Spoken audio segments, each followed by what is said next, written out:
I had always been a creature of the night, working as a night watcher in the city. Patrolling the quiet, dimly lit streets was a job that suited my disposition. The solitude was comforting, the silence a balm. But everything changed when I discovered the graffiti. It started innocently enough. One chilly October night, I was making my rounds when I noticed a fresh piece of graffiti on an old brick wall near the corner of Pine and 3rd. The artwork was intricate, almost mesmerizing. It depicted a car crash, so detailed and vivid that I could almost hear the screech of tires and the crunch of metal. I dismissed it as the work of a talented street artist and moved on. The next night, the graffiti had changed. The scene was different, now showing a robbery in progress at a nearby convenience store. I paused, staring at the mural, a sense of unease creeping up my spine. How had the artist managed to alter the painting so quickly and so completely? My curiosity piqued. I decided to investigate. Over the next few nights, I watched as the graffiti changed nightly, each scene more disturbing than the last. Fires, accidents, crimes, each one depicted with such precision that it felt like a premonition. And then it hit me. The events in the graffiti were happening in real life.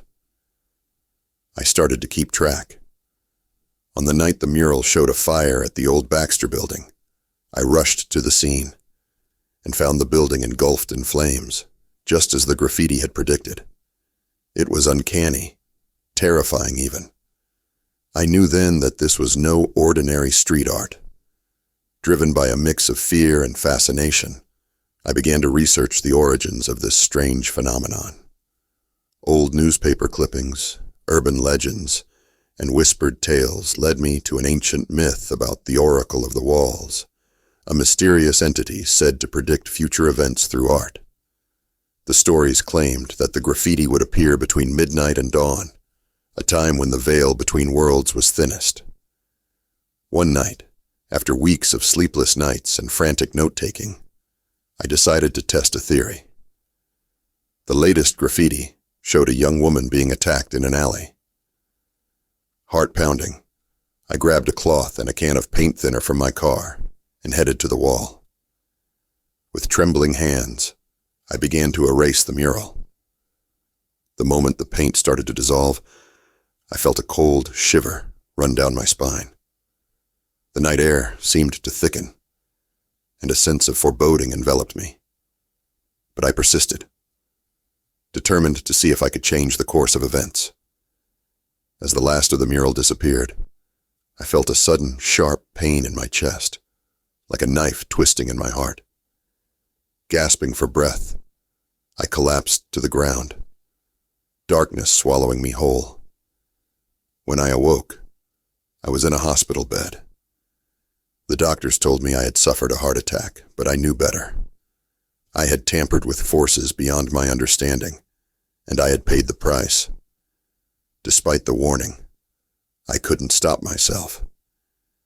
Each night, I continued to erase the murals, each time enduring a new, excruciating pain. It was as if the walls themselves were exacting a toll for my interference. But the more I erased, the more I realized that I was altering not just events, but people's lives. One night, the graffiti depicted a child being kidnapped. The thought of such an innocent life being taken drove me to action. Ignoring the searing pain that now accompanied every stroke, I erased the mural. The next day, the news reported that the child had been found safe, the kidnapping thwarted by an anonymous tip. I should have felt victorious, but the cost was becoming too great. My health was deteriorating rapidly. Each night left me weaker, more broken. Yet I couldn't stop. The compulsion to save lives, to change fate, was too strong. Then came the night that changed everything. The mural depicted my own death. I stood before the wall, frozen in terror, staring at the image of myself, lying in a pool of blood. The detail was horrifyingly accurate. The same clothes I wore. The same surroundings. It was a death sentence painted in bold, crimson strokes. I had a choice. Let fate take its course, or try to erase it and face the unknown consequences.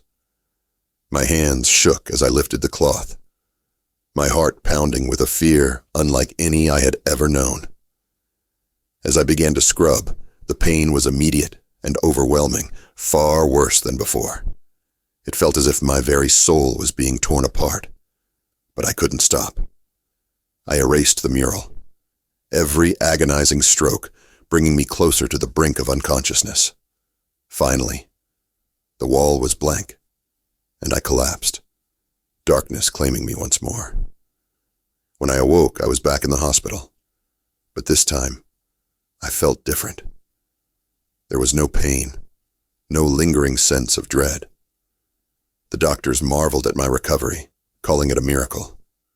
I knew better. The oracle of the walls had spared me, but at a cost I couldn't yet comprehend.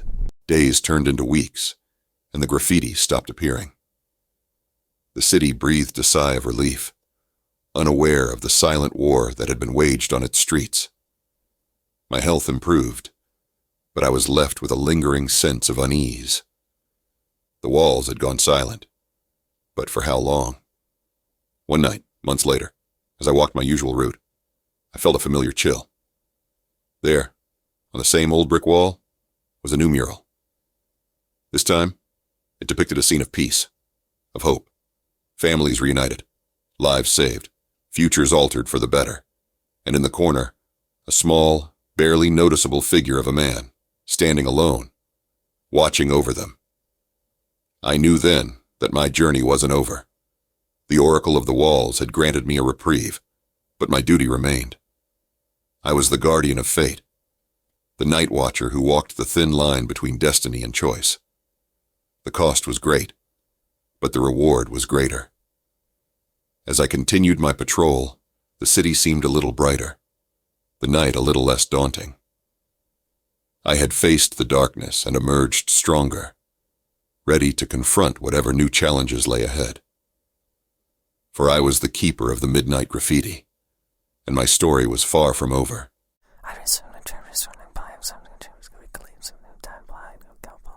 The mirror was unveiled with great pomp and ceremony, nestled in the heart of the city's central park.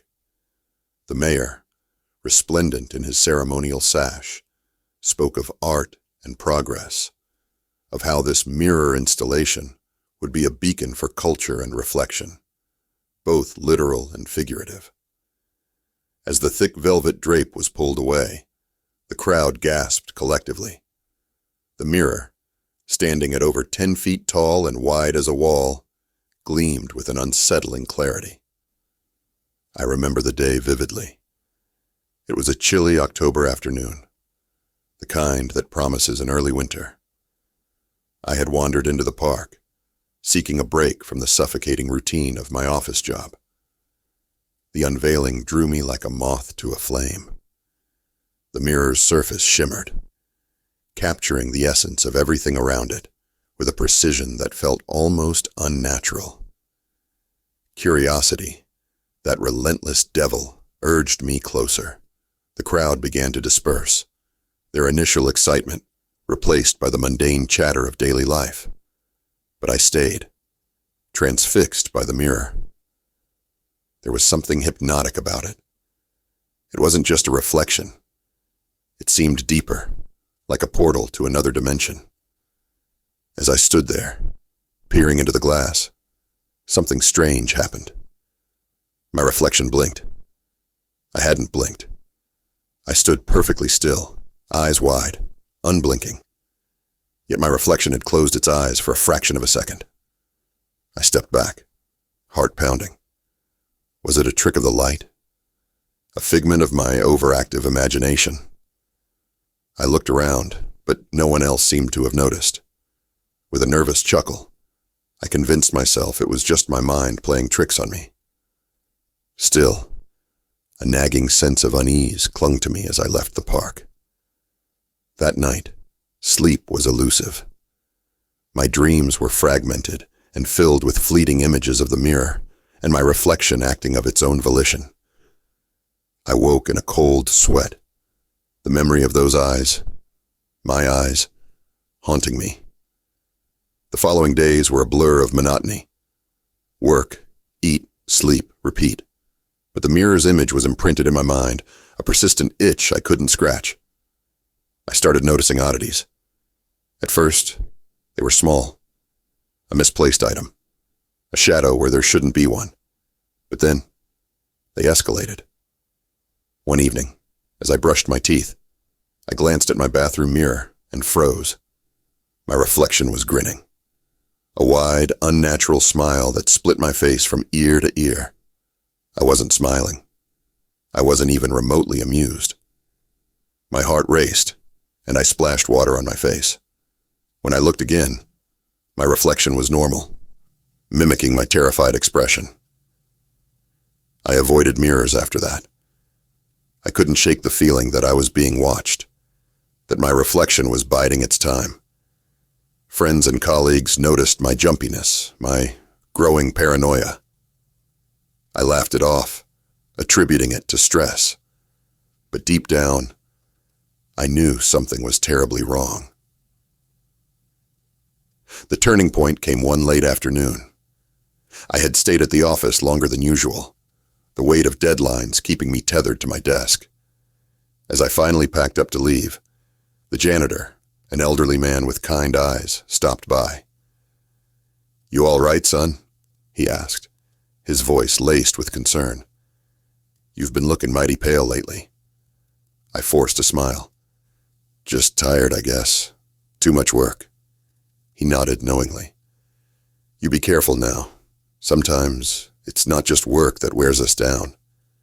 His words echoed in my mind as I made my way home. The park lay between my office and my apartment, and despite my growing fear, I felt an inexplicable pull towards the mirror.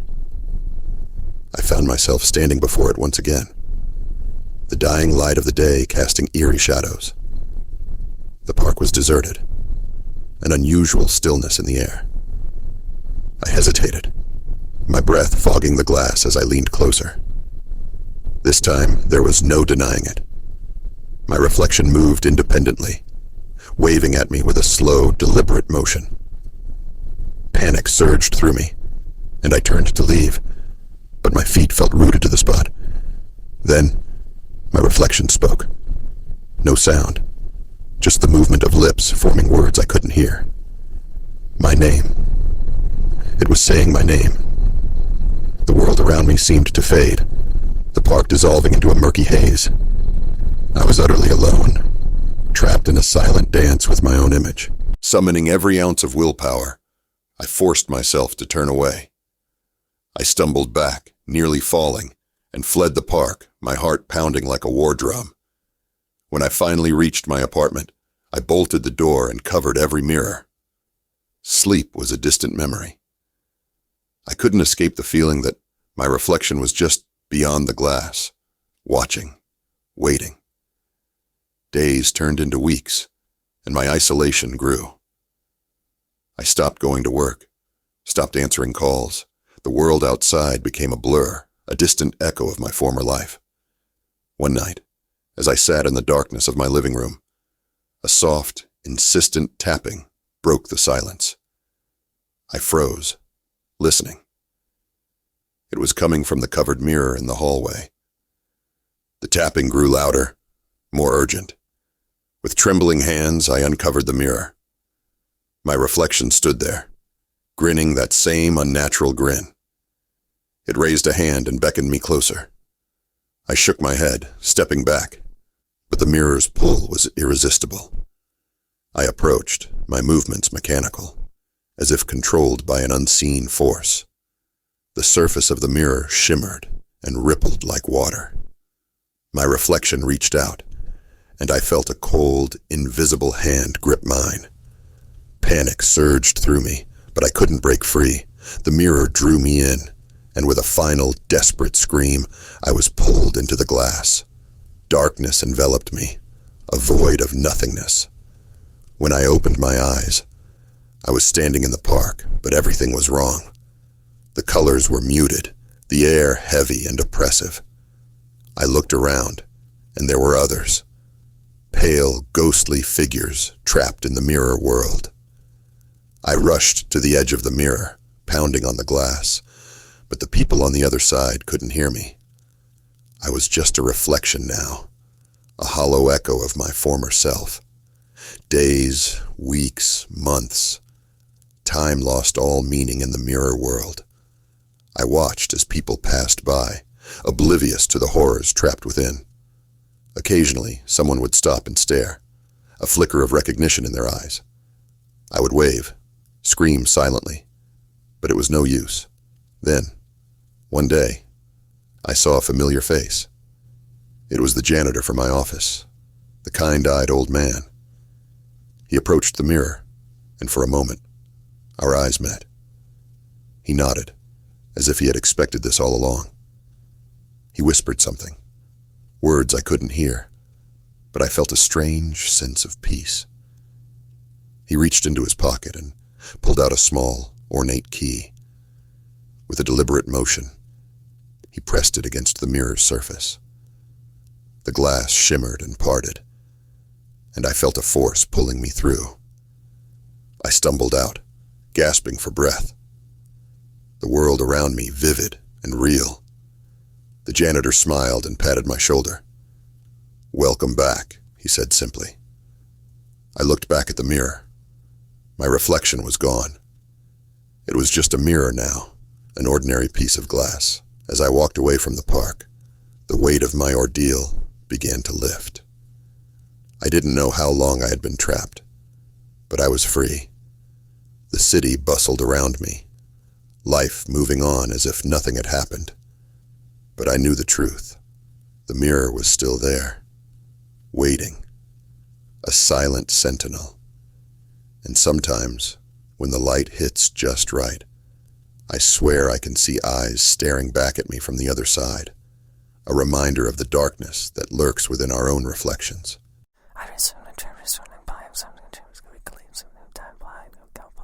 The old city cinema had been closed for as long as I could remember.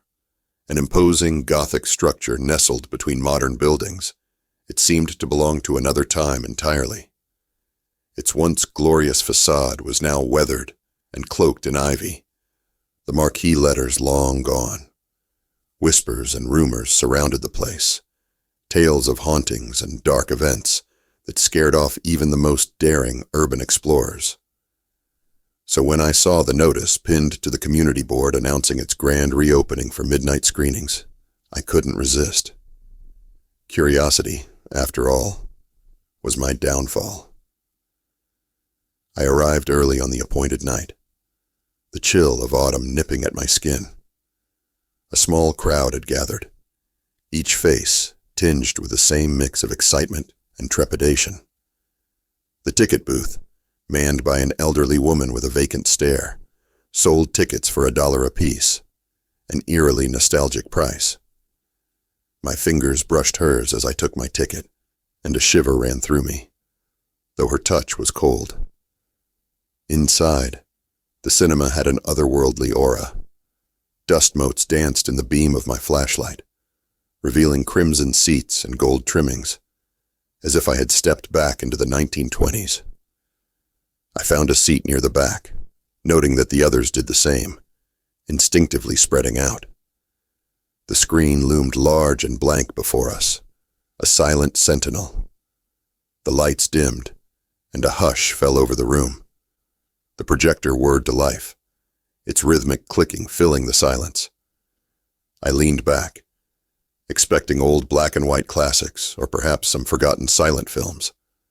But what I saw made my blood run cold. The first frame was of a familiar street. My street. The camera panned slowly, stopping in front of my house. I felt a jolt of recognition and confusion. The scene shifted inside, moving through rooms with an eerie familiarity. Then, there I was, asleep in my bed. I glanced around the theater, but no one else seemed to notice anything unusual. They were all staring at the screen, entranced. The film continued, now depicting scenes from my life I barely remembered. There was an incident from my childhood when I got lost in the woods, a fight with my best friend, and a breakup that had shattered me. Each scene was meticulously detailed, playing out with a surreal clarity that made my skin crawl. As the scenes grew darker, so did the atmosphere in the theater. The air felt thick, almost tangible. My breath quickened as the film delved into my deepest fears, being buried alive, losing everyone I loved, dying alone. The cinematography was disturbingly beautiful, each frame a haunting masterpiece that etched itself into my mind. Then came the twist. The camera turned to the audience, panning across the rows. I saw myself on the screen, a look of horror frozen on my face. But it didn't stop there. The film showed each of us, the audience members, in similarly nightmarish scenarios. We were not just watching. We were starring in these horrifying vignettes. I couldn't look away, my eyes glued to the screen as it revealed our darkest secrets. The man 2 rows ahead of me had a buried past of violence. The woman to my left had abandoned her child. Each revelation was more shocking than the last, and with each, the air grew colder, the darkness more oppressive. Desperation clawed at me. I needed to leave, to escape this macabre theater, but my limbs felt heavy, as if bound by unseen chains. I glanced at my watch, 12:45 a.m., just 15 more minutes. Surely this torment would end when the clock struck 1. The final act began, and the screen went black. The silence was deafening, broken only by the faint sound of breathing, both on and off the screen. Slowly, the image of a door appeared. It was the exit door of the cinema, seen from the inside. The camera lingered, and then it began to move, creeping closer. Every creak of the floorboards amplified in the stillness. My pulse pounded in my ears as the door on the screen creaked open. Beyond it lay a long, dimly lit hallway. The camera ventured down the corridor, and I realized with dawning horror that it mirrored the layout of the cinema itself. The hallway turned, revealing another door. This one marked projection room. I knew instinctively what would come next. The camera approached the door, pushing it open. Inside was an old-fashioned projector, its reels turning, casting flickering shadows on the walls. And there, in the center of the room, was a figure.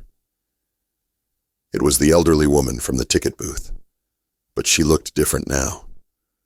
Her eyes were hollow, her skin stretched taut over her skull. She turned slowly, her gaze locking onto the camera, and by extension, onto us. Her mouth opened, but no sound came out. Instead, the film began to distort, the images warping and twisting. The screen flickered, and then, with a loud pop, it went dark. The lights came up, and for a moment, we all sat in stunned silence. Then, the spell broke, and chaos erupted. People scrambled for the exits, but the doors wouldn't budge. Panic set in, and I felt my own terror rising, threatening to consume me. In the chaos, I noticed something, an emergency exit sign, barely visible behind a curtain.